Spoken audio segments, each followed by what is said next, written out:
Call to order this session of the City of Atwater City Council for October 24th, 2016. If you will please all rise for the Pledge of Allegiance, followed by invocation by Chaplain McClellan. I pledge allegiance to the flag of the United States of America and to the republic for which it stands, one nation, under God, indivisible, with liberty and justice for all. Our Father, as we approach your throne tonight, we're so thankful that we can. And Father, as we enter into your courts tonight, we ask right now that you'd give us wisdom as we discuss the affairs of our city. We thank you for our council members and our mayor. Lord, we thank you for their service. We ask that you have your hand upon them. Lord, give them wisdom as they guide and direct us. We do pray for our police that are out patrolling right now. We ask right now that you build a hedge around them. Lord, get them home safely. We also pray for their families as well. We pray for our fire, Lord, that represent us and help us. And we just ask that you protect them that are on duty right now. And Father, we thank you for those that have gathered here. And Father, we just ask tonight that everything that is said and done would be that to glorify thy name. And Father, we do ask tonight for your wisdom as we try to govern the affairs of our city. We thank you for this time, for we do ask it in Jesus' name. Amen. Amen. Roll call, please. Bergman. Here. Raymond is absent. Rivero. Here. Vineyard. Present. Price. Here. We have a quorum. Mayor or city attorney report out from closed session. I'll report out on item number C. We gave staff direction on that particular item. And Mr. Terpstra, if you'll report on A and B, please. Yes, the remaining items were informational in nature, and so no reportable action was taken. Approval of agenda as posted or as amended. Two items on the agenda this evening, items number 11 and number 10. We are going to postpone to the next agenda. Mr. Raymond was the author of one and has an interest in the other, and he left this evening ill after closed session, so we'll hold those over till the next agenda.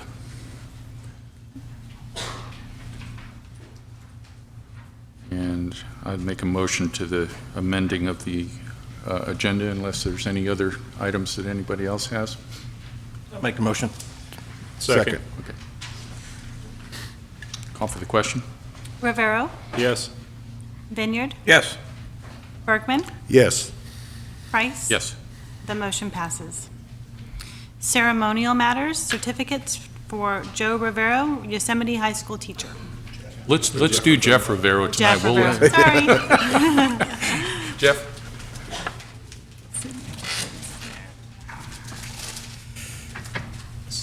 You need me to turn that on?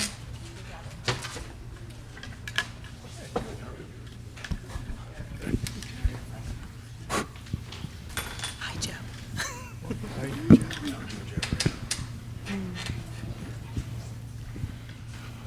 Well, it gives me great pleasure this evening to present to former Councilman Jeff Rivero the 2016 Presidential Environmental Education Award. Jeff was selected out of a bunch of other applicants for this, and we wanted to give him recognition here before the public this evening to show our thanks and praise you for what you have done in order to earn this particular award. And it reads as follows. It says, in recognition for your environmental education accomplishments while being an educator, you tackled environmental challenges with initiative, projects, while still teaching science, technology, engineering, and math. Great accomplishments, Jeff, and thank you on behalf of the City of Atwater. Thank you, Jeff.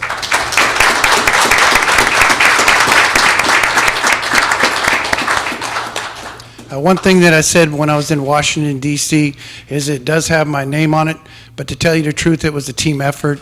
The students for the last 20 plus years at Yosemite High School, if it wouldn't have been for their blood, sweat, and tears jumping into the activities that I talked to them about, this wouldn't be it wouldn't have happened. Also, I don't know, most people know that the state superintendent of public education, Tom Torlakson, stopped by our campus, spent over 2 hours with our kids, very impressed. Leslie Taylor, the Green Ribbon Schools, also stopped by our campus, and we had the EPA. When I was back in Washington, D.C., I did nothing but showcase our school district, our school, and tell them all the great things that are going on in Merced County. I was able to entice EPA to send down Kathy Taylor. She's the assistant director for the San Francisco Region 9. She came on our campus and made a comment that Yosemite High School, if not the best in the country, was definitely one of the best continuation schools in California. So we appreciate that. We have so many things going on our campus. Like I said, it's a team effort. Our art teacher, Bill Gossett, takes kids to Valley Children's Hospital for Mother's Day. These children who would not be able to go out because of some of their illnesses, so they have to stay in, and so we take our art class to them. We have a G-Tech class on campus that teaches kids how to put solar on their homes, and then it also helps the environment. We have so many things on campus. We have character counts, the whole district does that. We have character counts, all these things on our campus. It's really a team effort. We appreciate the recognition for the city of Atwater partners. And when I was on the city council, I brought the Grid Alternatives, who's been an excellent provider for our students to teach them grid alternatives. The city of Atwater now probably has about 6 to 8 projects. Our county's getting more projects. So that's a great partnership that we had. And it's been a really great experience to be able to try to showcase Yosemite High School, all the things that we have going on, our partnerships. I think Ms. Scheibel was on our campus, who supported me in the last 21 years. She was one of our principals. Torrin Johnson also, he was able to, through the Assets program, it's an after-school program on our campus. Torrin Johnson accepted having a solar class. Our kids are now doing that. With Cree Boykins doing our G-Tech. We had Mr. Jolly, who's our principal now, who's a green principal who's supporting things. He's supporting women's in STEMs. We're trying to get more women into the STEMs field, which you talked about. When I was back in Washington, EPA Director Gina McCarthy said that we need to have more women in STEMs. It's a very low percentage, like 5, 6, 7, 8%. It's under 10% of our ladies are going into STEMs. So I thank Mr. Jolly for pushing forward on that. So sorry for taking up so much of your time, but I love showcasing my campus. I've been there 21 years. I'll be honest with you. I first stepped on the person in charge of personnel hired me on, drawing a blank, Ed Sowers.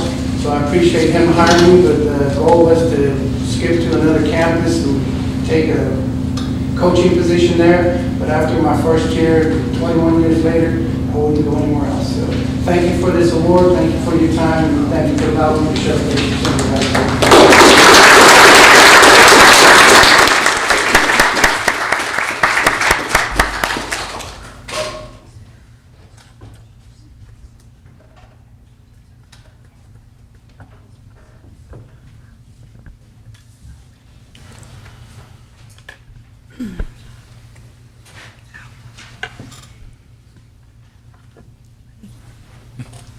Comments from the public.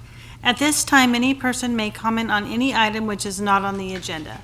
Please state your name and address for the record. Action will not be taken on an item that is not on the agenda. If it requires action, it will be referred to staff and/or placed on a future agenda. To comment on an item that is on the agenda, please wait until the item is read for consideration. Please limit comments to a maximum of 5 minutes. Are there any members of the audience this evening that wish to speak at public comment? Please come to the podium, state your name for the record, please.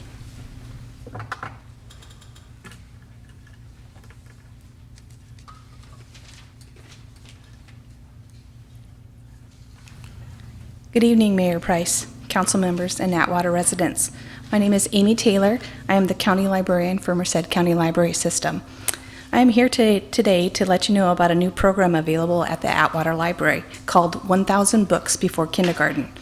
This program is geared toward children 0 to 5 and their parents. 1,000 Books Before Kindergarten is about reading and sharing the written word with young children. Reading aloud is a building block in early brain development, language development, and school readiness. Reading aloud shares language-rich stories, pictures, and the written word while enhancing the parent-child relationship. This program is very simple. Sign up at the Atwater Library, receive a reading log, check out books, and start reading. For every book you read, mark off a star on a reading log. If your child has a favorite story that is read every night, that's wonderful. It counts every time you read it. Once the log is complete, return it to the library to receive your next log and a small incentive. If you have more than one child under 5, great. Read as a family and mark the story for both children in the program, or encourage an older sibling to practice their reading with a younger sibling. It is never too early to instill the joy of reading. Here are some tips for reading aloud. Keep it fun and enjoyable. Use silly voices and make it entertaining for you and your child. Hold your child while reading. Being close encourages bonding. Interact with your child. Ask questions of your child and pause during your reading to answer their questions that they have about the story. Read books about things that interest your child. No matter what your child is interested in, whether it be dinosaurs, Pippa the Pig, or princesses, your library is there to help you find books about those topics. Make reading part of your daily routine. Pick a time of day and then try to stick to that time and read every day to your child. But don't get discouraged if you have to miss a day. It's okay, life happens. Repetition. Read your child's favorite story over and over and over again. This is the beginning stages of reading. Children will memorize the story, and then they'll start to practice by holding the story and telling the story in their own words. Pretty soon, they're recognizing the words on the page, and that's the first step of reading. So read over and over and over again. The last step is to track your child's success. You can use this with the reading logs that we provide, or just keep a little notebook and track the books that you read and little milestones that your child has. This is a wonderful memento that you can keep and then give to them when they have a child of their own. I look forward to the day when all children enter school knowing their letters, numbers, and are ready to learn. And I have packets for everybody about the program, and then we also have flyers to pass out to people if they'd like. Thank you. Thank you. You can leave it right there.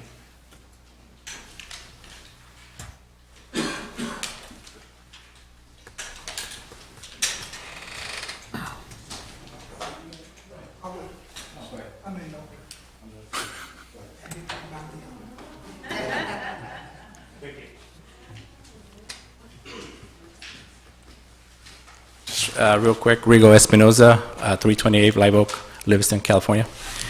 Just a quick question. I was wondering, this is concerning the tow impound. That'll be open to the public, or can I comment on that right now? About the impound, Yes.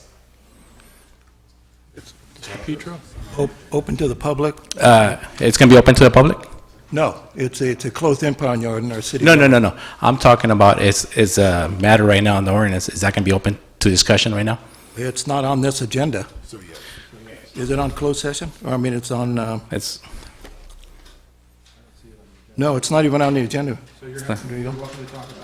okay. Good. I'll let. Brandon Espinoza, 328 Live Oak Way, Livingston. I'm the representative of TMB Towing. We are currently we currently tow for the city of Atwater. And one of the questions I have is, and I actually I read it on the newspaper about 4:30, so I kind of put everything together what I had. But I want to know who the ignorant was that pulled out that we're getting $18.99 and $22.59 for each towed vehicle impounded. I have a list for all of you here, with what Atwater PD tows and what we're getting. I also have the invoices that we have, and I'll pass that around so you guys can see. And also, you guys are expecting $1,800, $2,200 for each vehicle, but what's going to happen when their vehicles are not picked up? I also have a bid sheet from one of the bigger junkyards around the area, I Pull, You Pull, which, varies from $120 to $200 a vehicle. The next thing is, what I want to know is how well you guys keep theft down on your guys' own public tow yards. Because, even with us, I've sent multiple letters, emails to, former Chief Petro, Lieutenant Joseph, and Officer Duncan regarding background checks and CHP inspections from the California Highway Patrol. And for us to be on rotation with the City of Atwater Police, we have to pass the CHP inspection. I've requested those multiple times, and we have yet to receive them. And I have the certified letters, and I can pass that around as well. You guys can see. I actually sent them twice. So, trying to keep the theft down when you guys are not even checking our own drivers. We just, here's a copy of the driver license. You guys don't know if he's a felon. You guys don't know if he has a misdemeanor, if he's a rapist. But with us, they are, because we are CHP background check, and we are with the CHP again. And again, it was a late. I found out 4:30. If not, I would have brought all my records for all my drivers, all the inspection sheets. And I know there's about 2-3 companies on the rotation, and that's what's kind of upsetting, that I'm not getting none of that back. And now they want to open up their own tow yard when they're failing to get that to us. Thank you. And if you guys want to see those as well, I can get you guys a copy of everything. I just forward it to them, or if they don't want to keep it, you guys want to pass it around, I can. Again, they're showing that it's $1,800 to $2,200, and here I'm only showing. You give out my list. Oh, you know what I have here? If you have, That was for the last 3 months. okay, if you have all the documentation that you just shared with us here, could you meet with Chief Joseph in the back there and Okay. give Here, him? we just handed that out. Okay. There's cars that we're only getting, they're saying $1,800 to $2,200, and you can, if you want to read it out to us, what we're getting for these cars. Okay. Let's have you get together with Chief Joseph, and we'll go over the data that you have and answer any questions that you have. Okay, and then the last thing we have is, that I've sent out emails regarding this, tow impound, and, when he talked about, he said that, he asked us, and he said that we were okay with it, and it seemed like they bugged us. Well, I sent an email out to him actually twice, and till this date, I sent an email June 20th, and I have yet to receive a email back. So, Okay, same thing.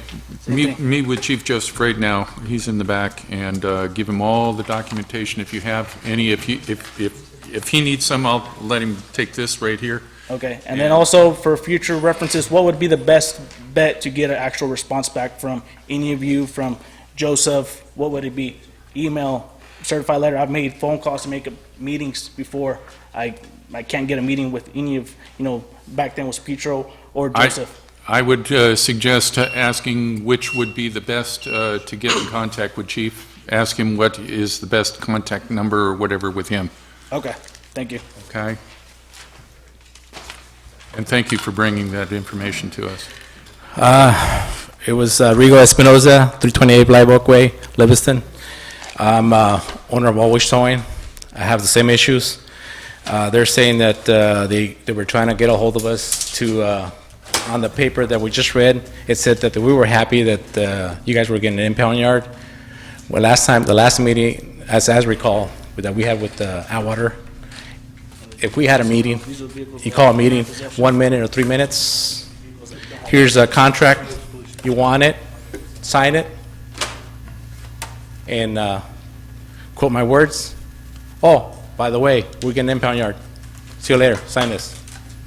That's the actual meeting, So if that's what you call a meeting, and us being happy about it, the only thing I can say is this is going to lead to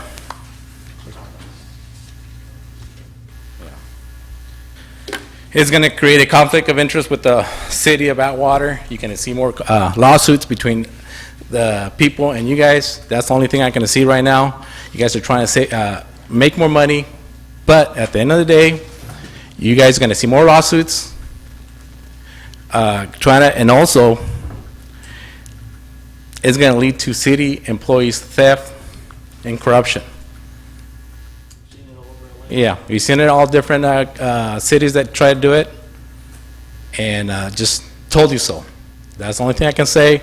And whoever bought those numbers before, I want to cut, because I guess there's a lot of money out there that we're not making, that supposedly we're making, but in paper, there is money out there. And I got a copy of the vehicle list that they give us for, where's my my other folder? Yeah, I'll give you guys my copies for Always Towing for the last 3 months. Also the same thing, how much we're getting. Here's a copy to the public. That tells you the last 3 months how many cars we've been, the customers pick up, how much money it generates. So whoever's putting these numbers up, I guess we're missing some, I guess there's a big cut that we don't know of. And the only thing I can say is, if the city's going to do this, good luck. But I just want to be aware that my reason of coming in today was that it said that we were happy, we were told nicely, and the only thing was what we were told is, oh, by the way, we're getting an impound yard. Thank you, bye. That's it. And if that's the way you guys do business, all right, well, thank you. Thanks, guys.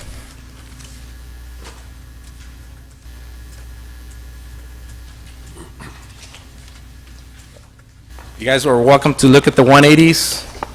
Any people here want to see it? You're welcome to look at them. Thank you. Thank you.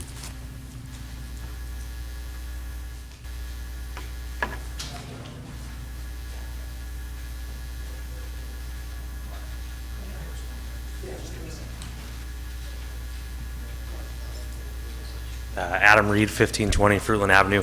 I'm on the CDRC and we voted for that. I think it's a great way for the city to generate some revenue. Obviously, we need to think outside of the box on how we can fix our roadways and things like that. So I would assume that maybe some of this money might go towards that. Also, too, in 2005, I was a victim of auto theft here in the city of Atwater, and I was not notified when my car was found. Always Towing picked it up, and they charged me $350. I beat them to their facility before my car got there, and they charged me $350. So I feel like I was victimized twice. I just want to throw that out there. Their fees are, I would assume, since I beat them to their facility from them picking it up and me getting there, they charged me $350 to get my own car back. So, thank you.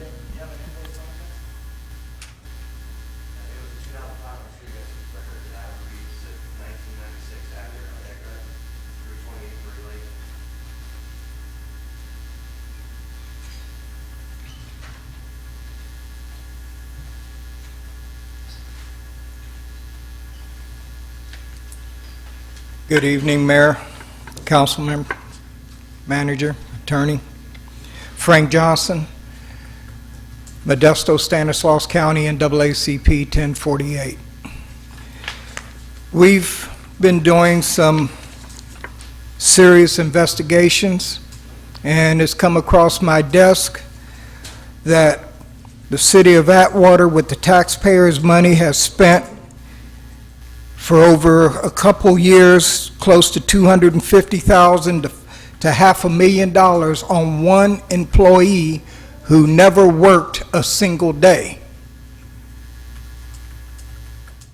No explanation was ever given to why that employee was allowed to make that kind of money and benefits without any explanation to the taxpayers.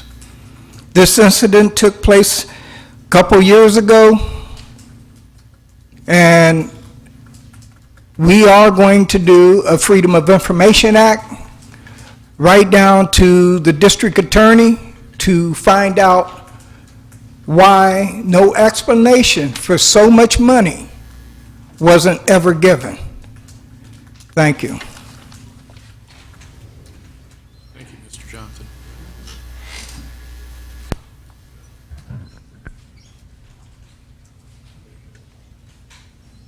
My name is Danny Hernandez.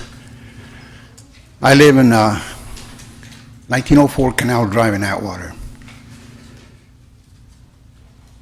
Since I don't see that everything is going in any typical type of order, I'm going to bring up this thing about this parking lot for the city of Atwater that's going to run the city $26,000 according to this, or somewhere in that neighborhood. What this document here says, it doesn't say anything about what is going to constitute picking up a car and towing it to the yard. Now, I understand the penal code because I'm an ex-police officer, and I understand crime. But I want you to tell me, when an elderly person that is driving down the street, that you end up towing their car for something that maybe just, they don't have no taillights at 9 o'clock at night, are you going to leave that person afoot and tow their car? Have you given it consideration as to the impact it's going to have to the community here of people that cannot afford $2,000 to get a car, even if it's an old junker? I said at the Tea Party when you interviewed me some of you people interviewed me, for this city council. I'm a city council candidate. And you are not thinking about the people of Atwater. All you're thinking about is your own agenda with CAL FIRE and real estate. Not one time have you even brought that up. This document here, it should at least have some indication of some compassion for some people here in this city that are not going to be able to recover their car. They're not outlaws. They're not lawbreakers. An innocent traffic citation that will keep that, an exhaust issue, for example. You're not going to let that individual drive that car home? This doesn't say so. So the hunt is out. If this chief of police doesn't put a muzzle on the officers, because the only thing you want to do here is raise revenue to fix the streets, that's wrong. If you can't go out and find people to bring into this city to open up business and everything else, don't steal from the people more than you already have. That's all this amounts to. And I think the people here ought to be madder than hell, because I tell you what, you put 200 cars out there, for people here, and everybody's going to be afoot. What's worse than that, you can't even buy a horse to take to the store if you wanted to, because you can't have one in the city limits. This is only going to impact the people of the city of Atwater. To those of you that are here that live in the city, watch out. I see a lot of cars. And as of today, these people cannot afford to fix some things that are wrong with their cars. To take away their vehicle that they used to go to work, the next thing you know, that family is in dire straits, more than they might be already. There's no thought to this action. And I'm going to ask this city council here to rescind this action, because you definitely have not given it any thought whatsoever. These gentlemen, that came in from the tow companies, I don't blame them. I don't blame them for coming in here to complain. I went to find out, what is it that people have to pay when they get their car towed in? You people have not researched this one damn bit. and it's a crying shame as to the way you make decisions. So all I want to ask for is that you do consider rescinding this action, or modify and be clear about who is going to get towed. Because when you start towing people just at random, just to make money for the city, it's wrong. The people of the city of Atwater, you already paid taxes. We got the Measure H. What did you do with it? Everybody's complaining about the fire truck. That's what you did with it. On top of all of that, you wanted to buy a pickup truck for the fire marshal for Merced County. Like, we're supposed to pay for the fire marshal to cover all the offices in Merced County, which is 20 of them, 22 of them? You gotta be kidding me. We fuel it, we insure it, we buy it, and what does everybody else have to do in the county? Nothing. Let's get it straight. I'm not done as a city councilman candidate, and you're gonna hear more. But I want the people here of Atwater to understand one thing. Thank you, Mr. Hernandez. Your time is up. This is wrong. Thank you, Mr. You need to Hernandez. fix it.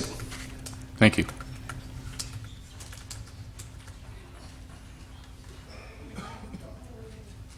It's Kelly Kennedy, 1713 Augusta Lane. I have two things that I'd like to speak about. It doesn't have to do with the matter later, so we're okay with that. But I heard Always Towing holler out, do you have an, what is that? An invoice. Do you have an invoice for that? I had no intention of speaking until I heard him say that. My mother was in a car accident on Linden here. She was T-boned. And she lives at 1316 Dakota Street. And she asked the tow truck driver if they could just take the vehicle to her house. She would have it towed to their house. She explained to them she had to swing by Bank of America really quickly to pick up the cash in order for her to pay them. They said, no, we don't have time for that, and continued on their way to Winton Way, where they charged us $185 just to get the vehicle out when we showed up, as Adam said, not long after them. He got there just before, we got there just after. Paid $185 for the vehicle to be drug out into the parking lot because I wasn't going to pay. My mom was struggling for funds at that time. I wasn't going to pay $150 for them to tow it to from 6201 North Winton Way to 1613 Dakota Street, which is maybe 2 miles. I asked them how could they possibly charge us that much, and they said it's because they charge us by the hour, not by the mile. That's what their employees said, that they're going to charge us by the hour. So I had them pull the car out into the parking lot. I called a different tow company who happened to be on Santa Fe at the time. They came down and towed my mom's car from their place to my mom's home for $50. We had already paid enough. My mom didn't have the funds, so my husband and I took care of it for her. That's the first thing. Thank you.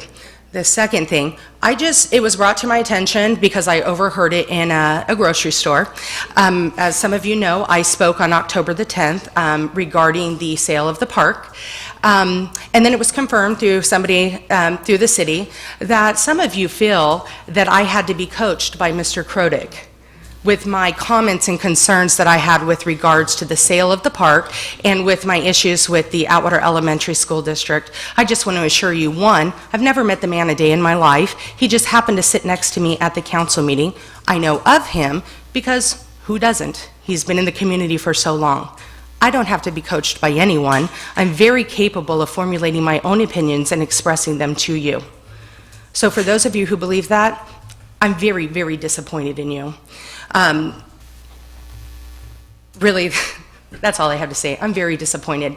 Know that I'm able and capable of formulating my own thoughts and my own opinions for myself. Thank you. Thank you.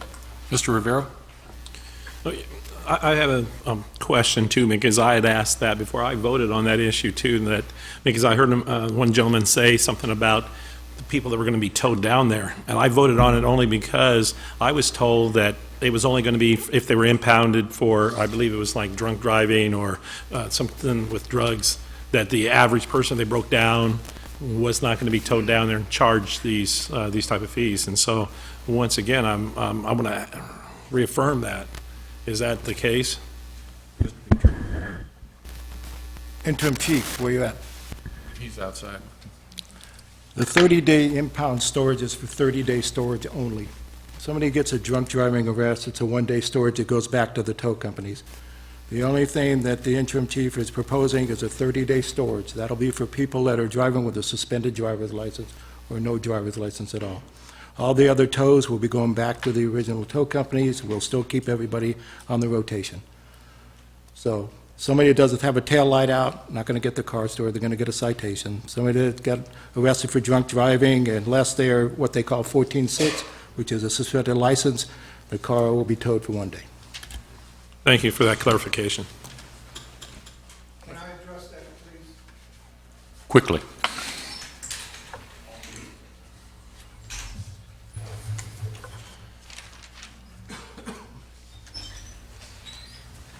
I agree.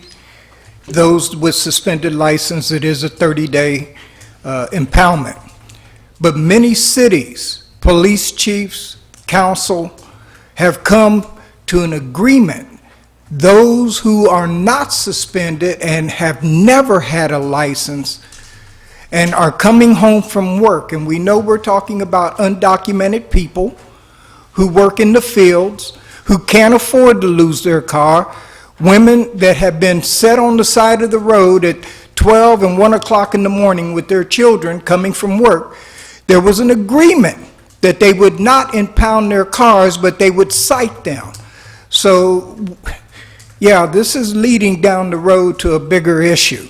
If you check with the city of Ceres, you check with the city of Modesto, you check with the city of Turlock, all of Stanislaus County pretty much came up with this agreement from other cities and other counties to look into those who have never had a license nor have any traffic violations or suspensions, that they would be lenient upon them and not leave women and children out on the road and impound their car for 30 days. Thank you.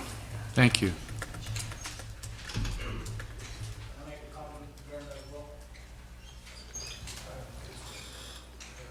Quickly. Give you 2 minutes max, okay?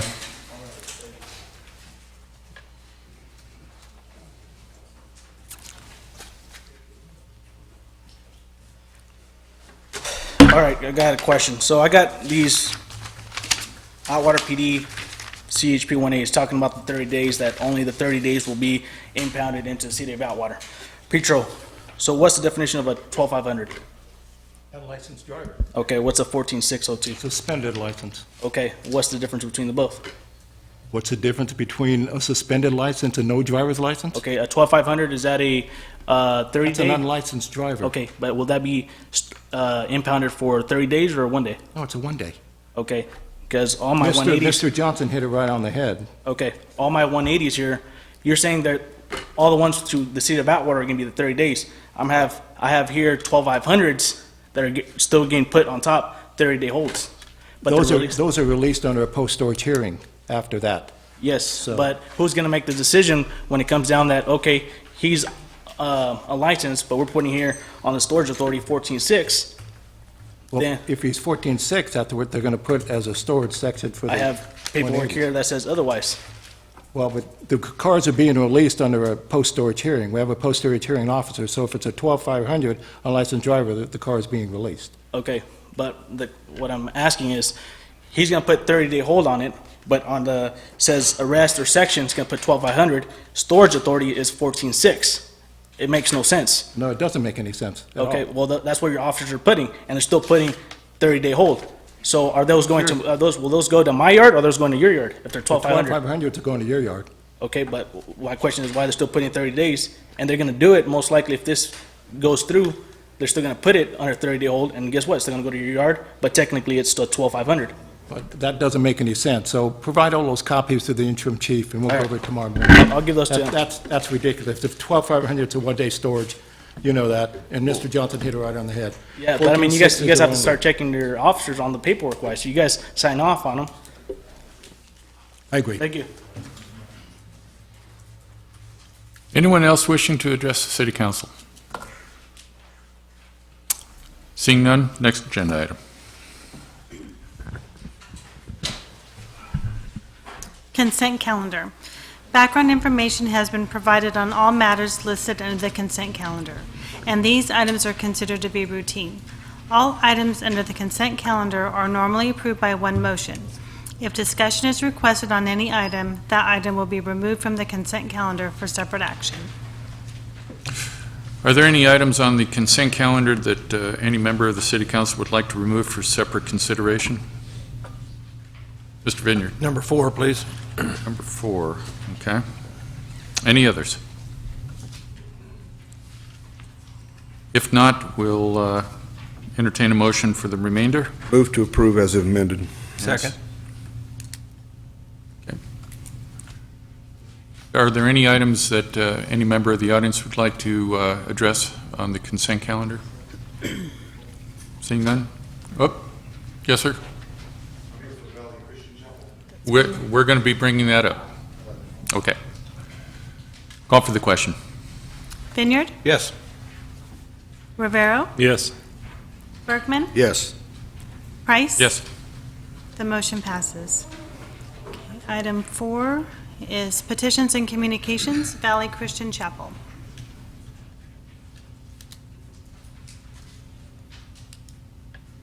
Good evening. I'm here on the behalf of Valley Christian Chapel.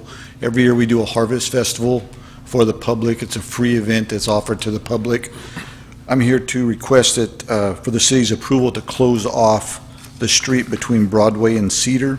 We do a hayride, and it doesn't affect any of the businesses after 5 o'clock down there, where we run the hayride around there for the kids, and we just ask the permission that the street be blocked off so there's no traffic coming through there at that time.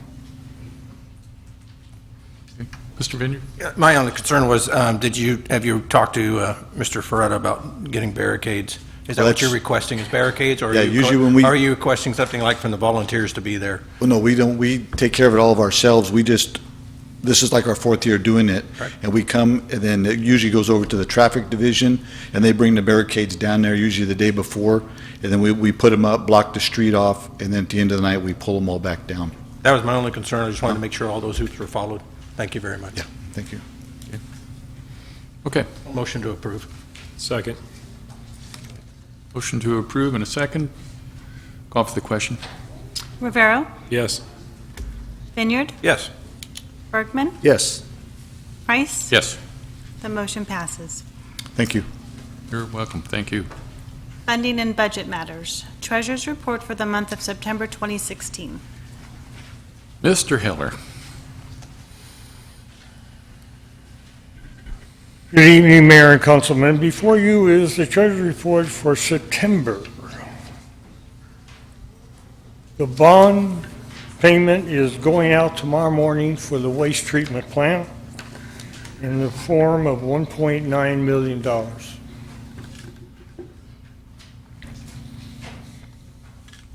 Mr. Vineyard? We discussed this in the Finance Committee. That's broken down for 3 different years, correct? You want the amounts? Yeah, can we broken get the down? amounts for the 3 different years, please? Okay, 2008, 431,421.89. 2010, 1,284,511.58. And 2011, 269,050.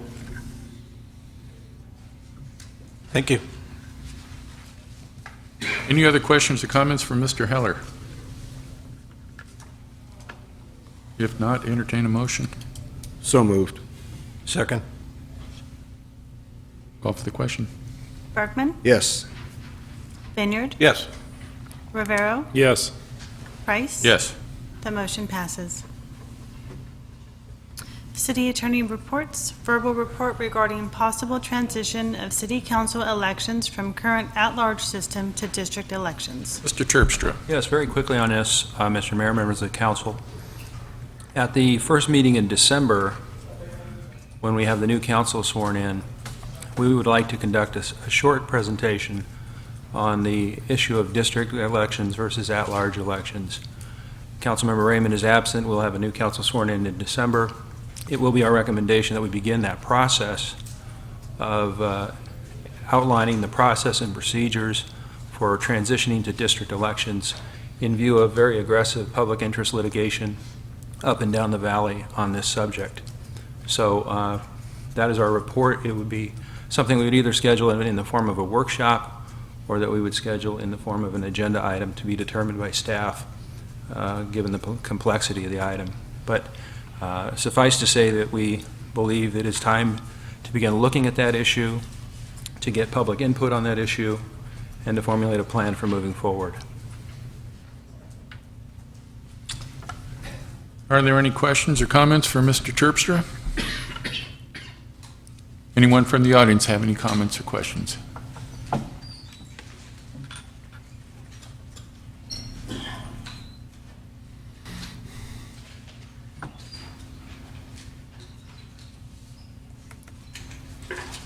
This is a matter that has been put off to the point where it is time sensitive now. Getting public input has already been input. I can't put it any better than that. City of Atwater should have already have been zoned off, have had an agency come in a while back and zoned off for district elections. To put it off again for a workshop is appalling. Who's paying for that workshop? When the cost of district elections is how much? Yet we're going to spend money on a workshop. The public needs representation. The citizens need representation. The problem that's going on right now is no one on this council is being held accountable for what's going on. $250,000 to $500,000 and nobody can answer why that money was spent. But if we were in districts, somebody would be held accountable. There's a whole lot of things that have transpired in the city of Atwater that nobody is being held accountable. We have school issues, a park. What district is that? What council member would be that? What council member would be held accountable for that district? Time is of the essence. If you want to put it off for a workshop, I don't see where that's going. I have no idea. I have not known a city to do a workshop. The public knows what they want. We know what district elections are. And I'm sure the citizens of Atwater want accountability for where they live and where they work. Thank you. Anyone else wishing to address this item? Mr. Petro. Tom, do you have a time frame on what this entire process, how long it would take? Well, the first step in the process would be to hire a company to examine the demographics of the community. But you need specialization for that. It's a process that will take some time, several months, I'm sure, to go through that process. Then upon the completion of the research and mapping, you need to have a couple of public hearings to get public input. Contrary to what the speaker said, you do need to get public input on this, and that would be the form of the workshop we'd be holding. And then you'd have a third public hearing to select a final map outlining the districts, and then to have an ordinance come in front of the council that would effectuate a change in the election process. But I mean, we have a general election in about 2 weeks here. Obviously, we can't get district elections in place by then. The next general election is 2018, so the city has time to go through this process and get the public input, have the required public hearings, get the demographic research. I don't know where the rush would be in that, because we need to create the districts by way of an election. Or by way of an ordinance that would set up the election process. So we're looking at several months to get this thing done. We want to make sure we do it right and do it deliberately, and so that's the reason for the recommendation. May I speak? Briefly.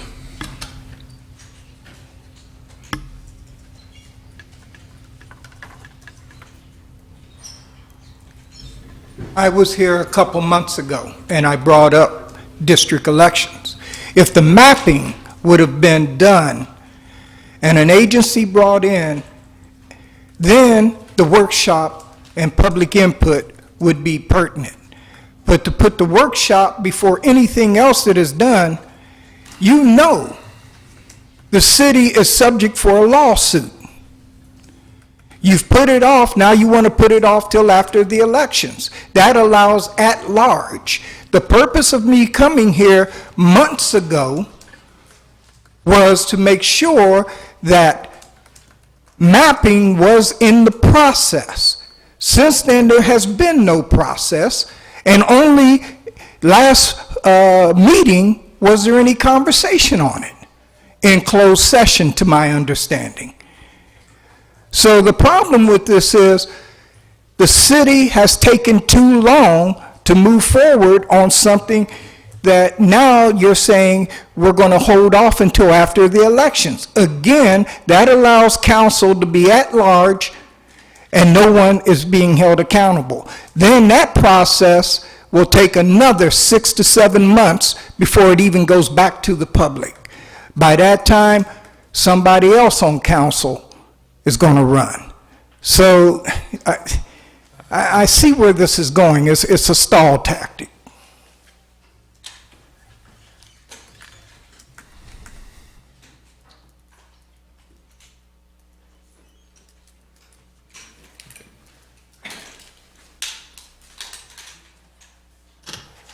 This is just informational at this juncture. Right. There's no council action tonight. Okay. Mr. Rivera? Yeah, I just had a question for the attorney. Is it not so that some cities have gone to districting from general and then have gone back? Yeah, absolutely.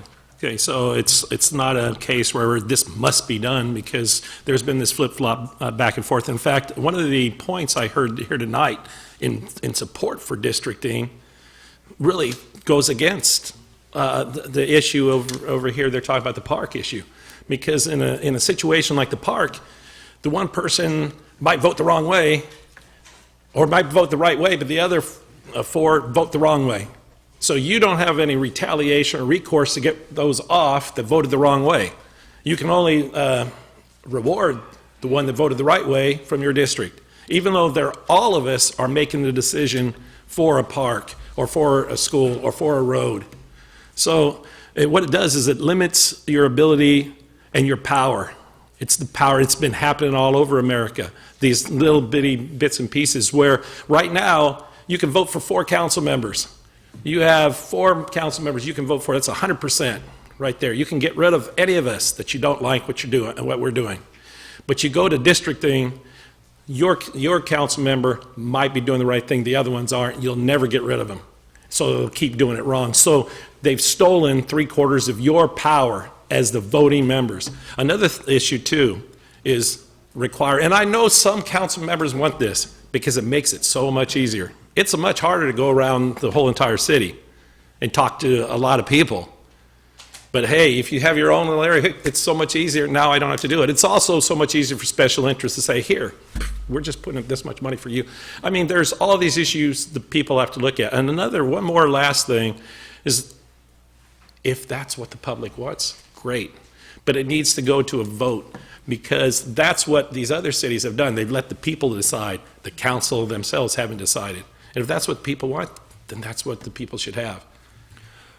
But it should not be up to the council here to say, yes, we want districting, or no, we don't. If that's what it should go, let the public decide.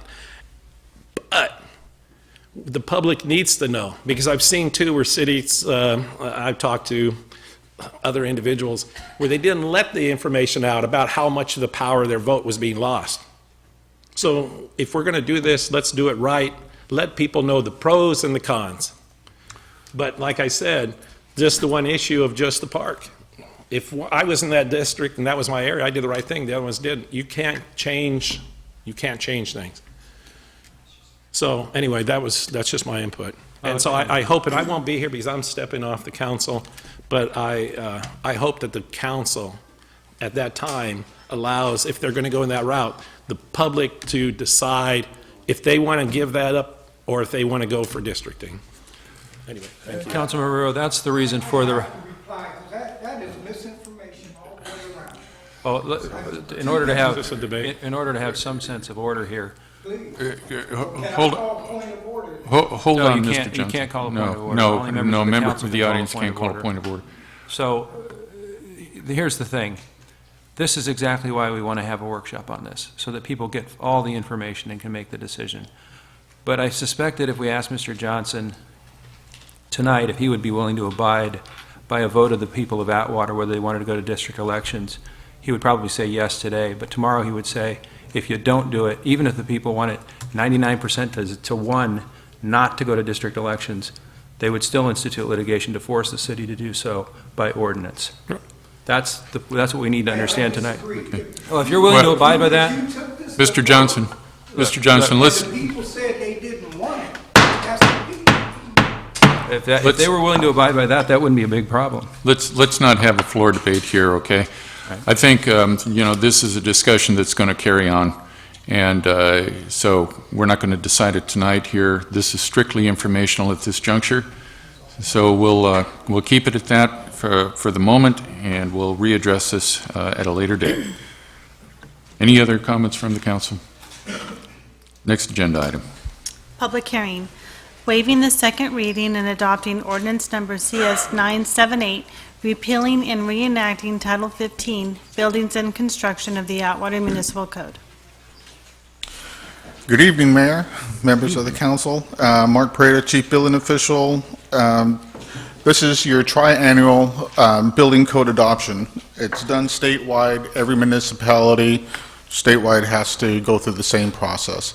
There's going to be a lot of different changes to the code. Some of them are going to be reflective of new houses, commercial, across the lot.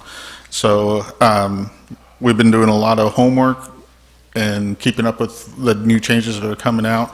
But that's what's presented it before you. The new code adoption starts January 1st, 2017, and again, it is a statewide measure. So I'm here if you have any questions. Are there any questions or comments for Mr. Pareda?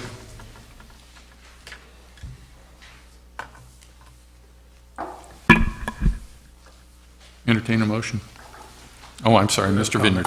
I just want to thank Mr. Peretta for the work. Having been an inspector for the fire department in the county, I know that what the procedure, and you got to keep these things updated, so I know how important it is. And I just wanted to thank you for your time, and I'll make a motion to approve. Second. We have a public hearing, and let me go ahead and open up the public hearing. Anyone wishing to address this particular item on the agenda, please step forward, state your name for the record. Seeing none, close the public hearing. Does the maker of the motion still? I'll still make the motion to Okay. approve. Second. Okay. Call for the question. Vineyard, Yes. Bergman, Yes. Rivero, Yes. Price. Yes. The motion passes. Reconsideration of agenda item. Reconsideration of agenda item from the October 10th, 2016 City Council meeting. Ladies and gentlemen, members of the council, I have been given new information that was of a concern to me from the last time this item was brought. It is my recommendation and my motion that we reconsider again the item to consider agenda item from the October 10th, 2016 City Council meeting authorizing transfer of property located at Manuel Barris Park to the Atwater Elementary School District. And that's my motion. Second.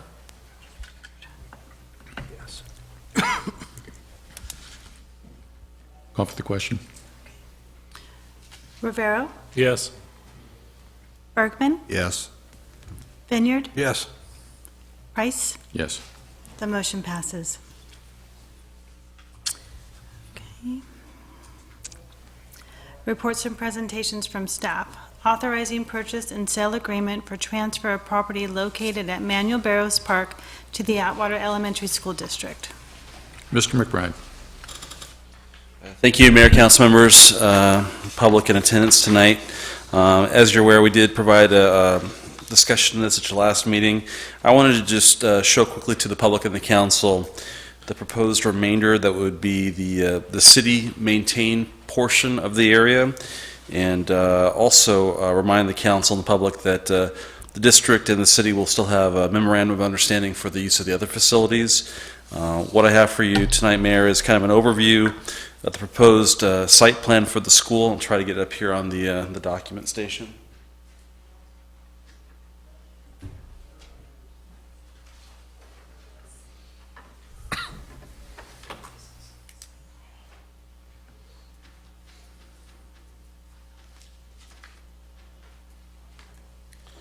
I know it's a bit hard to see all the details as it zooms and clears up here, but primarily the area that the city owns currently is to the right side of this exhibit.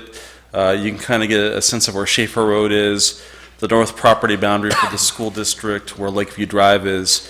Actually, the current park would even go off the page. That's kind of the area where the park is. You can see that in red they've highlighted where the proposed classroom facilities would be, and kind of shown some other modifications to the proposed school. What we would be retaining is basically this hatched area on this exhibit here.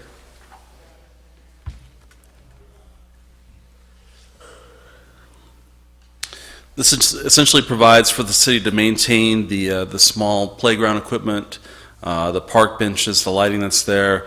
It'd be retained as a city-owned park. And then you can see the remainder there, that's the portion to be transferred to the school for their facilities. And again, it's proposed would be 4.19 acres of what they would receive from the city. And they would also, through a memorandum of understanding, work with the city so we have joint use of open space and facilities to that area. Mayor, I'm not sure if you have any other questions, what the council has. That's kind of the basics of it. I can answer questions. I think we have people in attendance tonight from the school district as well that might be able to answer questions if you have concerns or questions for them as well. Okay. Anyone from the school district or any other member of the audience wishing to address this?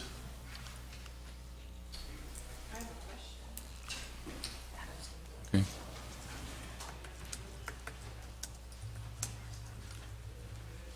Hello. Adam Reed, 1520 Fruitland Avenue. I don't have any opposition to the school building a middle school. I think it's a great idea. We obviously need it. I hope they put a lot of thought and effort into it, making that decision. Now, I do believe that this is probably not a good site. I'm not here to discuss what teachers make or who's getting money, who's not getting money. That I have no relevance on that. But we have a general plan. One of the components of a general plan is an open space element and a land use element. In that general plan, it designates how much open space we need. In 2000, we're still working off that general plan. We took into account all the city parks, gives acreages. The only city park that's been built since the 2000 general plan is a small tot lot park over in Claremont Reserve off of Avenue 1 and Buhack. And then the one next to the fire station on Buhack. I think that's a city park. Is that a city park, Scott? We had a target, we had a policy. The general plan, we set policies, guidelines that say we're going to meet X, Y, and Z throughout the duration of the general plan. We put in here policy LU 23.1, strive to maintain and exceed a minimum standard of 3 acres of public parkland per 1,000 population.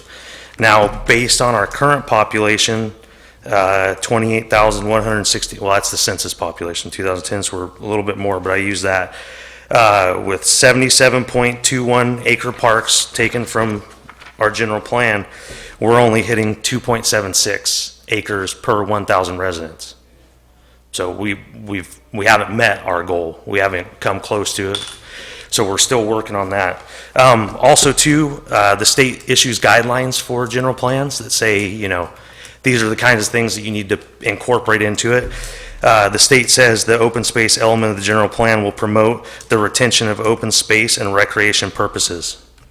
By selling it, we're not retaining it. There is, let me see, hold on a second. Okay, another policy is to ensure that park, policy LU 23.2 is ensure that park and recreation facilities are distributed equitably throughout the community. Now, if you look at the where park, anybody can go on the city's website under Parks and Rec, there's a map that shows all city parks. North of Bellevue, we have Manuel Barrios Park, Powerline Park. A lot of people may not know where that is. It's on Channel Line. It follows the power lines. And Osborne Park. So we've got 3 parks. Now, if you break it down a little bit farther and you go north of Bellevue and you go west of Schaefer, 0. No parks. I live on Fruitland, behind Save Mart. It's a little bit of a trek for me to make it to any park. Manuel Barrios Park is pretty relatively close. I can't walk there because I got to cross a major street with my son, so it's not really conducive to walking, but that's where we generally go. I know that they want to, or that there's going to be an agreement that people can still use it, but the space that they designate that can be used can't be used towards that policy in the general plan for open space. So, all right. Let's see. Okay, dedication.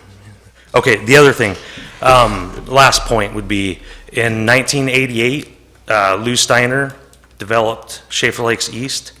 One of the conditions, okay, I'll say I assume one of the conditions, because it was dedicated by a map, subdivision map of the subdivision, would have been that he had to dedicate this park to the benefit of the citizens of Atwater. So that was dedicated as part of the map. It was probably a requirement. Staff could probably verify that by the resolution and the conditions. But that was dedicated for public benefit of the city of Atwater. So I think you're going to be in a violation of that agreement if you transfer it. It wasn't purchased by the city. It was dedicated to the city for public benefit. So you may want to think about that. And then also too, I know Thomas Terpstra had said that last week that or last meeting that this was exempt from the Subdivision Map Act. Public transfer generally is. This we're actually dividing. We're splitting off, and after like 1965, somewhere right in there, you can't split a parcel based on legal description. You'd have to actually record a map. So I don't know if hopefully there's going to be a map recorder for it, so we wouldn't be in violation. But that's it. Okay, thank you. Wow, that's a lot to chew on. Mr. Terpstra, do you have any comments? Anything Mr. Reed? Yeah, I didn't have the benefit of any of that before the meeting, but let me just offer some reaction.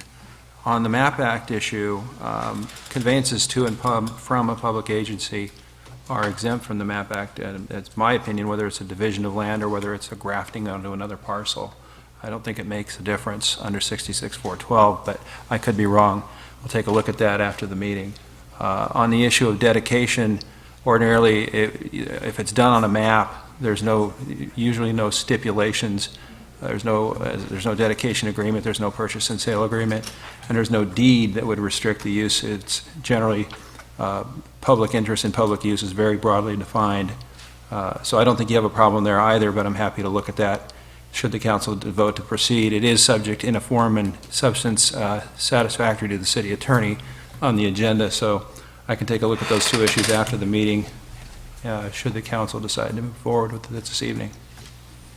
Mr. Reed brought an interesting point. He was talking about that the land was donated. Is that how you put it? It's dedicated. Dedicated, and for the public benefit, and it was your thought that Typically that's done because of a condition, because the general plan designates you have to give so much open space. Okay, but you were saying that it was in violation of that, or possibly violation? There's obviously an agreement.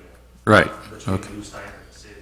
Okay. You need to dedicate Well, that. Okay, Yeah, so, I would say maybe not quite obviously. I think sometimes it does flow out of a map condition usually that says the developer shall dedicate or grant a piece of the property to the city for public use.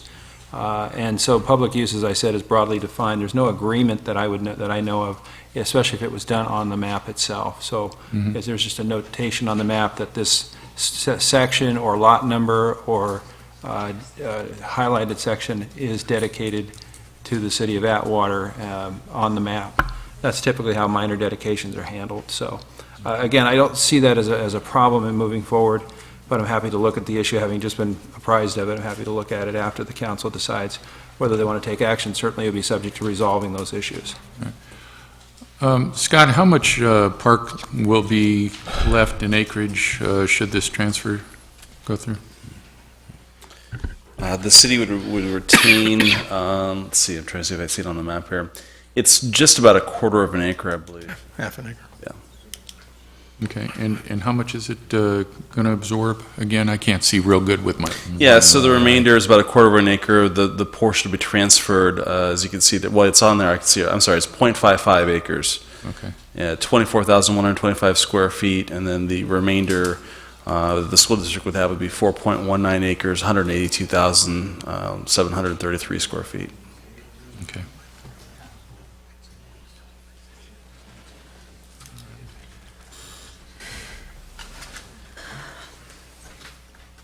Mr. Berkman. I had a lot of thoughts on this 2 weeks ago, and I had some concerns that weren't addressed in the meeting. So shortly after the meeting, I sat down with Dr. Scheiber. I kind of surprised her in her office. She graciously sat down and we talked about a lot of issues. One of the issues I had was traffic. I live in that area and I know how the traffic, how it's impacted in the mornings and afternoons when school is let out. I've been told they're going to be splitting the start times for different grades, I believe, which will have an impact. And she responded positively if we did a traffic study and something needed to be done. I got from her that the school would be willing to participate in putting something there should we need. So it satisfactorily answered my questions. So I'd like to go ahead and make a motion that we approve staff's recommendation based on positive research by the city attorney. I was going to say I'd second that contingent on all the things. And just to be clear, Sandy, was it a traffic signal or a four-way or some type of traffic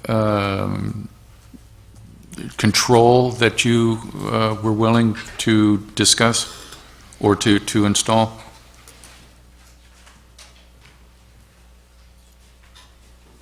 We would definitely engage in a study, a traffic study. I've worked with Chief Petro before on other schools, so we would enter into the experts. I'm not an expert on traffic, so we'd definitely do a study. We know how much it costs, we've done them, and we'd work with the city, Chief Joseph now, and do what we have to do. It's not just Peggy Heller, we would do this at any school. Sure. Okay. All righty, I'll second the motion. Is there any other discussion? Yes, Kelly. Thank you again, Kelly Kennedy, 1713 Augusta Lane. I completely understand that you want to help the school district build this school. You're going to assist in them funding something that is going to benefit 3% of our student population. What about the other 97%? I understand that the solution for the traffic is building a traffic light. That's another amount of money that's going to be coming out of our students' pockets, just so they can get the school in the location that they want it. Not in the location that's going to benefit the city, or the students, not in the location that their consultant said it should go in. It's to benefit a small section of our population. I understand their thought of putting in traffic lights going to make it so much better. It's not. The traffic is only going to get worse. Where people had the opportunity to turn freely onto Schaefer when there was no traffic going, now it's going to be blocked up by a traffic light. It's going to be pushed back. It's going to block up the exit from the school. Now people aren't going to want to wait in that, so they're going to park down the street. So now our neighborhoods are going to be filled up even more than they already are. Why wouldn't we do a traffic study? Why wouldn't we put this on hold? Why wouldn't we table this? Why wouldn't we insist that they do a traffic study, that they do all of these other studies before you guys approve the sale of our park? You're willing to do with the district lines and this and that, all these different workshops and things that we need to do. Why wouldn't you table it until that was done? We would really appreciate it. The other 97% of our school district would appreciate it. They want their school, and they're willing to do whatever they have to do. They said $4 to $6 million to build this school. Sandy Schreiber said at the last meeting they were going to have a wonderful gymnasium there. If they're going to build a gymnasium for $4 to $6 million with the school, how did it cost $10 million to build it at Bellevue and $11 million to build it at Mitchell? How come those funds weren't brought forth to the public? Now we're talking about a $14 to $16 million school as a $4 to $6 million school for a small section of our population. While the rest of the students, Thomas Alita's well ran dry, our children don't have grass. We have a red ant population that's biting our children all over the place. Our teacher at Thomas Alita, 2 classrooms don't even have desks. One first grade teacher has 2 Chromebooks. While other classrooms may have enough, but we can't even provide those small things for our students, the 97% population. We cannot provide that for those students, but we're going to build a $14 to $16 million school for a small pocket of our community that believes that their children shouldn't have to attend school in the ghetto or an overpopulated school. You guys work for the entire city of Atwater, not just a select few. What about the other 97% of the children that are getting left behind? They can put his traffic light up, great. It's not going to make anything better. The reality is that section is not built or is not big enough for an entire school. Why don't they follow their own consultant's lead? The people that they paid. Build it where it's supposed to go when you have the funds. Bank the money. This is not fair. It is not fair what they're doing to the rest of our citizens, so a small population can benefit while the rest of our children play on non-existent grass with fields that don't even have water in it and classrooms that don't even have desks for our students. It's completely unacceptable what they're doing. Pro Tem Bergman. I appreciate your passion for this, Kelly. I do, and I understand, but you need to understand that we are a city council, we're not a school district. We have no authority of what they do. You're right, but you have the authority whether or not you're going to sell the park. That- If you know a bus terminal is going to go in there, you're not... Please, In order to please. speak, Kelly, but please. you just need to understand that all we're doing is selling a piece of property. This has nothing to do with what they build where. That's upon them. That has nothing on us. So I understand your passion, but I think it truly needs to go to the school board meetings, to get your point across. That's all I want to say. We scratch each other's back, you don't have a saying in our community. Any other comments? Cindy. Hi, Cindy Vieira, 3393 Sexton. This, I think, is for Scott McBride. The part that is remaining in the park, is that pretty much what is fenced off now, what the children are currently utilizing? So, living in the neighborhood, I know that, and I've been told we're supposed to have use of the park. Sometimes it's locked. I mean, the area with the school, sometimes it's locked, sometimes it's not. Pretty much that's being used for soccer games and a lot of Saturday activities. Will that remain the same? Will the school still be able to be utilized for those activities? It's a very good question. Park facilities actually are not my area. That's through community services. We need to work with the school on updating the MOU to make sure that whatever the council and the school district need to work out is addressed. But I can't answer completely at this point about access. I just know that the school is more than willing to provide for use of the facilities by the public so that it would be similar to what we've had before.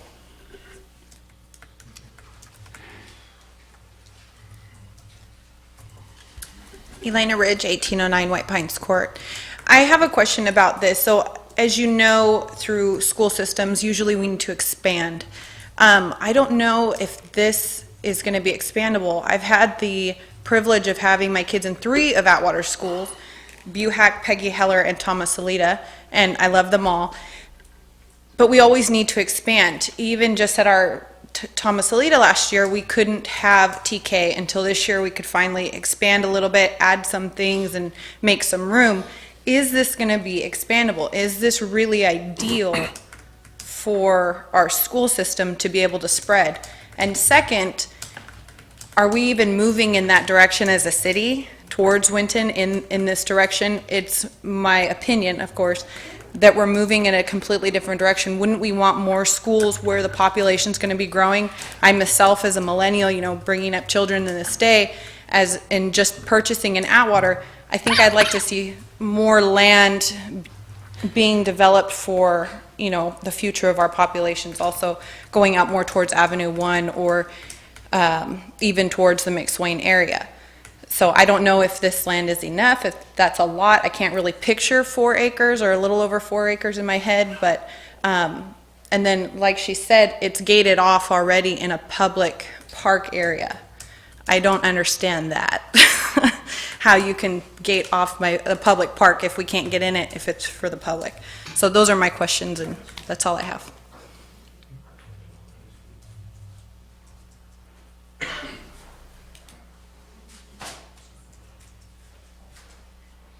My name is Lucius Sotelo. I live at 3392 Sextant Drive here in Atwater, and I'm also familiar with the park.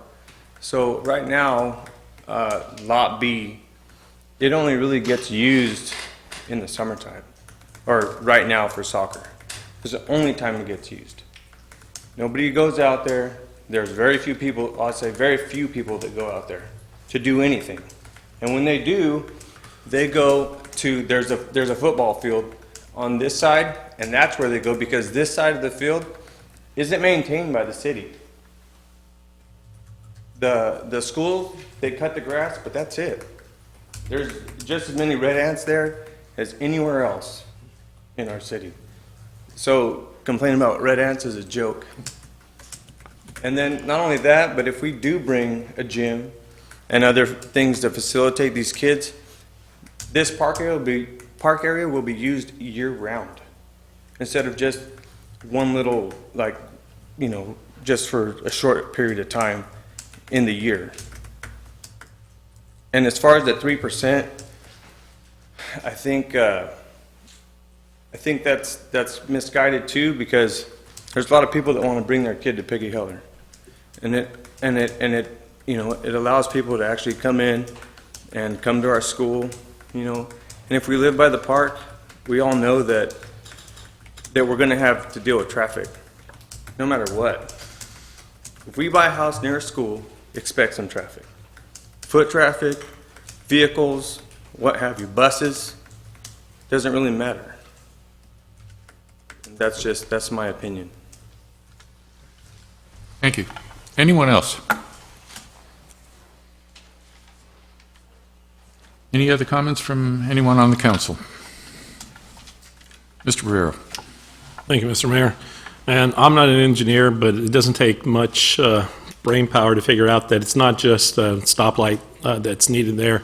I think that having different times in which the students would come in for junior high and the elementary would be a big plus, where you wouldn't have to have as much of the traffic all at once. Another thing too, there was mention too about, you didn't see any development out there. All that property on the side that was started, it's up to the developer to go ahead and finish doing that. But that's all set to go into new homes when the developer has the funds and the wherewithal to increase that. So anyway, that's just it. I mean, this is not like it's a big shock and change, because it was originally intended to be a K through 8th right from the start. And if it was, in fact, the parents in the area all disagree with the superintendent at that time. Even Jeff Denham was down here wanting it to stay the way it was, and it fell to deaf ears. So when we talk about elected officials and whatever, they did what they wanted at that time. It wasn't the superintendent or this group of individuals, but and that's when they closed down the junior high and started busing kids across town. So it's not like trying to bus them anyway. But anyway, that's what it was intended to be, and I think that's the way it should continue to be. Cindy? Do we have any statistics when the school was K through 8th? How many more children are going to attend now versus what the population was? When we originally bought our home, it was K through 8th. And actually, the year that my youngest son was to attend the seventh grade there is the year that they began to move them to Mitchell. And so I don't really know why, I don't remember why they did that. So are we going to now utilize more children than we had at that time? Because at one time we did house the K through 8th. It seemed okay at that time, but I don't know now. Are we going to have, hundreds more children, or will it be very similar to what we housed at that time?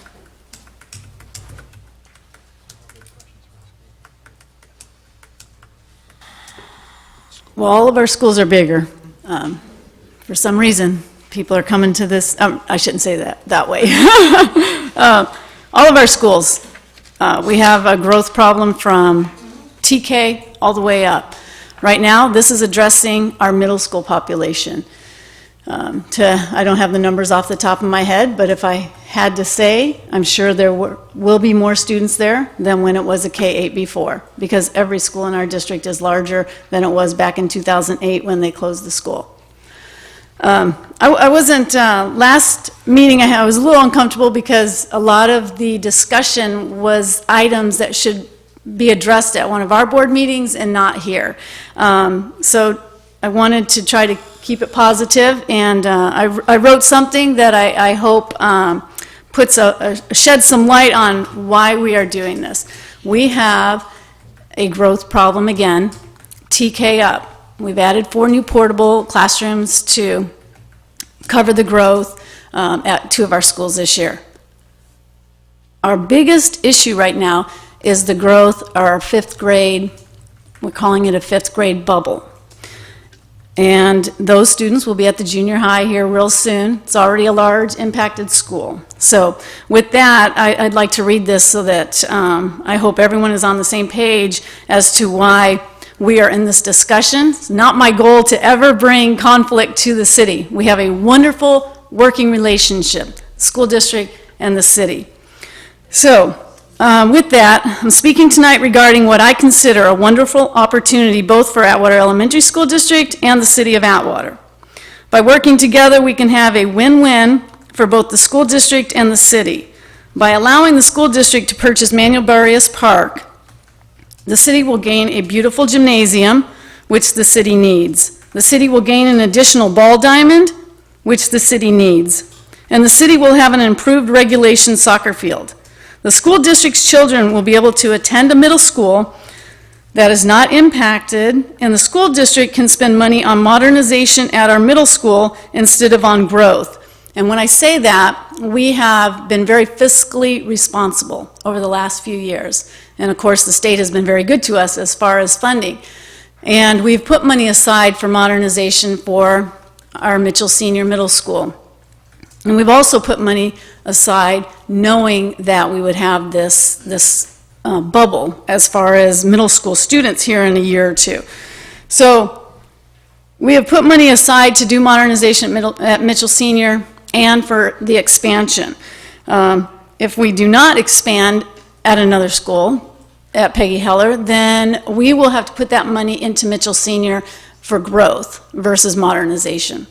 So more students will be able to be a part of sports teams and other extracurricular activities if we can provide another middle school option. Our district and board has been fiscally responsible in planning for growth and modernization. Our plans for expansion is what, bottom line, is right for our students. I believe your attorney at the last meeting gave some very good advice. Our school district would never want to create a conflict with our city officials. We have had an excellent working relationship with city staff, and I expect that will continue under the leadership of Chief Joseph and Mr. McBride. Your attorney reminded us at our last meeting that the decision the City Council is making tonight is whether Peggy Heller, or whether selling the park adjacent to Peggy Heller is a positive move for our city. If you vote to sell Manuel Barrios Park, I hope you will trust in my staff and Board of Trustees to work on behalf of our students to provide the best educational environments possible. Again, we appreciate the opportunity to discuss this with you. We strongly feel the expansion would be a win-win for the right reasons, and that's our students and the future of Atwater. So once again, this council has the responsibility to vote on whether selling Manuel Barrios Park will have a positive impact in our city. My staff and board believe a new gym and added play fields will benefit and have a positive impact on our city. Thank you for your time. Thank you. Ma'am, did you have something to say? My name is Emily Falk. I live at 1940 Green Sands Avenue here in Atwater. Just very, very briefly, I want to address the comment that you almost made that you don't know why people are moving to this dump. Is that what was the word you were going to say? Mr. Mayor, at this point, if we could have the speaker direct comments to the chair. Okay, I'm very sorry. No, that's okay. I just want to make sure you understand it. I'm sorry. Excuse me. I'm a little overcome with emotion that someone in charge of our children would say that about a city I'm proud to live in, about a school I'm proud to send my children to, which is Thomas Alida. I'm sorry. I'm sorry to have wasted your time. Take your time. Take your time. No, it's okay. Okay. Mr. Mayor, at this Yes. point, I would remind the council there is a motion and a second Yes. before the floor, so unless somebody has something new to offer, it doesn't do a lot of good to go back and forth on this at this point. Understand. Hi, good evening. My name is Kelly Fincher. I'm a member of the Board of Trustees for the Atwater Elementary School District. I'm also a local attorney, and I'm up here to say, in defense of our superintendent, who we have a lot of confidence in, she did not say she didn't know why anybody was moving to this dump. Anybody who knows Sandra Schreiber, her family, her dedication to this community, knows that she would never say that. I'm not up here to chew you out. I've been to your meeting all of 30 minutes, and I feel bad. You've had nothing but a parade of people up here chewing you out. We appreciate the relationship we have with you. We appreciate you supporting this project. We appreciate all you do for us. We appreciate the additional police that you're using to patrol our schools, the markings on our crosswalks, the fact that we can have joint use of our facilities, and we hope to continue that. Whether you vote for this or not, as a board and as a school district, we support you, and we thank you for all you do for our students. It's not easy to be up there, and we know that. So we just trust that you make the right decision for our community and for our children, and thank you. Thank you, Ms. Fincher.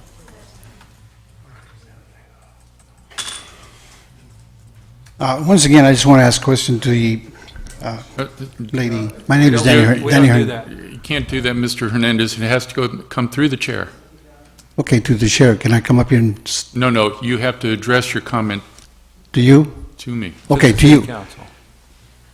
Have you ascertained at this time, being that I got in here a little late, as far as this conversation is going on, and I'm sorry about that, but can you ascertain at this time how many of those students coming out of the 6th grade at Peggy Heller actually reside in the Winton Elementary School District? There's a lot of kids that go to Peggy from the Winton area. I know because my 3 granddaughters went to school there. And so, when you start talking about population as to that is going to be moving into an area of building without knowing specifically how much of that graduating class, in the 6th grade is going to that school, then that's something that maybe you should pursue to find out, to get a better idea. This is not an idea about what I'm saying here about a lot of people are coming there like the young lady that was up here just a little bit earlier. That's not what it's about. You need to get more exact as to a lot of these kids are going to return, and they're going to go to grade school at the senior high that they built over there and went by the cemetery. Okay? I just don't know how many, but I do know there's a lot. Mr. Hannon, if I could just mention, what you're bringing up is not something that would be within the jurisdiction and authority for the city council. Something along the lines of what you're addressing should be addressed at a school board meeting. And that's probably the best way. Right. I understand your concern. You're right. It is addressing, the idea that they want to purchase a certain amount of acreage. I understand. To build. And that's, Right. and that's the question before us tonight is on the property transfer. Right. Issues such as the children populations and what have you are not within our jurisdictional authority, so. I understand that. Okay, so we're going to stick to the property transfer and leave it at that point. Good enough for me. Okay, thank you. Mr. Vineyard. You know, there's a lot of passion here, but I'm gonna echo what Councilman Bergman said. It really, a lot of this goes back to the school board. I raised two daughters. They've used almost every field and every park in this school, in this town. The volunteers patrol the schools. They know the traffic problems. Those are issues we're gonna have to resolve. If the school district is willing to help resolve this one over there, that's kudos to them. But I just like to call for the question. Mr. Rivero, and then we'll call for the question. Okay, well, I don't want to prolong it anymore, other than Mr. Hernandez, you have two board members from the school district here, and that was a good question you had, if they would continue to be in that district once they are in 7th and 8th grade, since the district extends out there for the K through 6. So maybe you can ask some of the board members or the superintendent here tonight to give you a clarification on that. We can't, but anyway, that's my comment. Okay. Okay, let's call for the question. Vineyard, Yes. Bergman, Yes. Rivero, Yes. Price. Yes. The motion passes. It's 10, 11. City Council comments and requests for future agenda items. Mr. Vineyard. Let me find my note here. We had a city cleanup this last weekend. From my understanding, it went really well. I don't know the exact tonnage, but it was quite a bit. The next city cleanup is scheduled for March 18th, 2017. So just try to give everybody a heads up way early. The other thing I want to say is, you know, we thank our police officers often. We thank our firefighters often. We don't thank the rest of the employees in the city as often as we should. I do a lot of traveling around. I try to say hi to every single one I run into, try to talk to them a little bit. They deserve a lot of credit for maintaining this city and keeping it up. Yeah, does it look bad? Yeah, but it would look a lot worse if we didn't have the dedicated employees in all the departments that we have. Some of them are working 2 or 3 different projects or jobs, basically, to fill in because they have pride in this city. And I think we just need to say thank you very much for everything they've done and everything they continue doing, and I hope they continue doing it far into the future. Thank you. Mr. Bergman. Thank you. I'd like to add on to that and agree wholeheartedly. We've got quality employees all the way through in each department. I'm just asking that possibly we have a discussion on one of our next council meetings. I've been talking to some members of our CDRC committee, and there's been question on some of the things that have come to council without going through them, and I think we need to have a discussion and have some parameters on what goes where, because some of the items I kind of felt it should have gone as well. So maybe if we can have some item, whether it's next meeting, sometime in the future, maybe when the new council comes on, that we have a discussion on what the roles and responsibilities are of that, and let's move forward with that, and that's it. Okay. Mr. Rivero. Thank you, Mr. Mayor. And my only comment about an issue out there I've discussed with you, and it's on heights, and so if we can get together and take a look at that tomorrow. Also, just be aware, Halloween's here. There's going to be lots of kids all over the place in the evening. Drive very, very carefully and safely, because you don't want an accident to happen.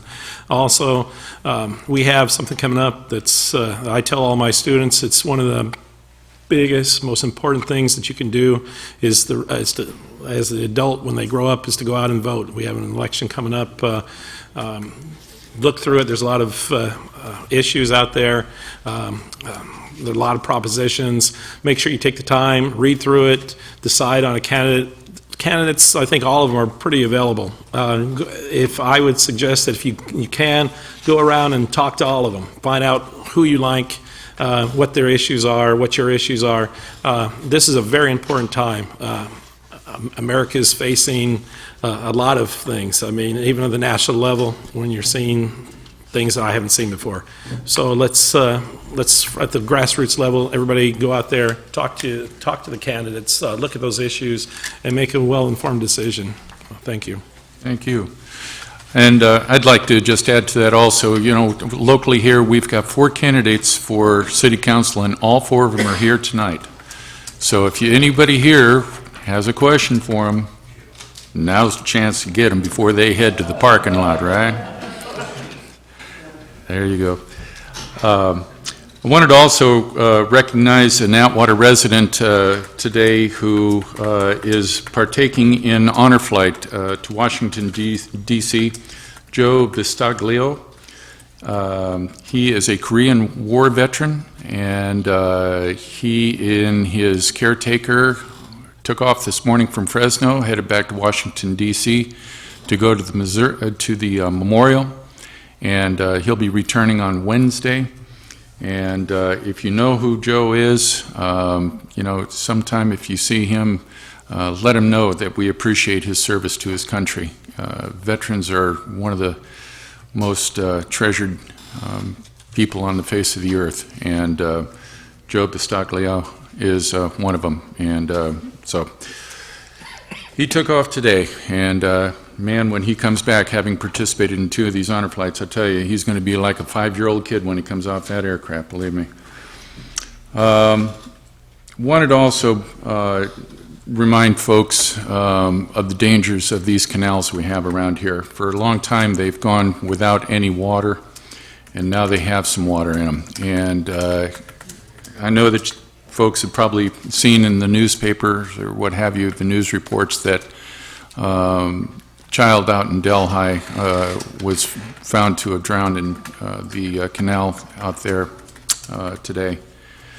It's something that I'm sure no parent wants to go to, but you know, just the other day as I was driving up Bellevue, I saw a young lad, probably about 6 years old or so, that was right there at the bridge, right there where that canal was at, and I don't know what he was doing, but it didn't look good, and he could have been just as much a victim as this young kid out in Delhi. So kids need to be watched, especially if you live near canals.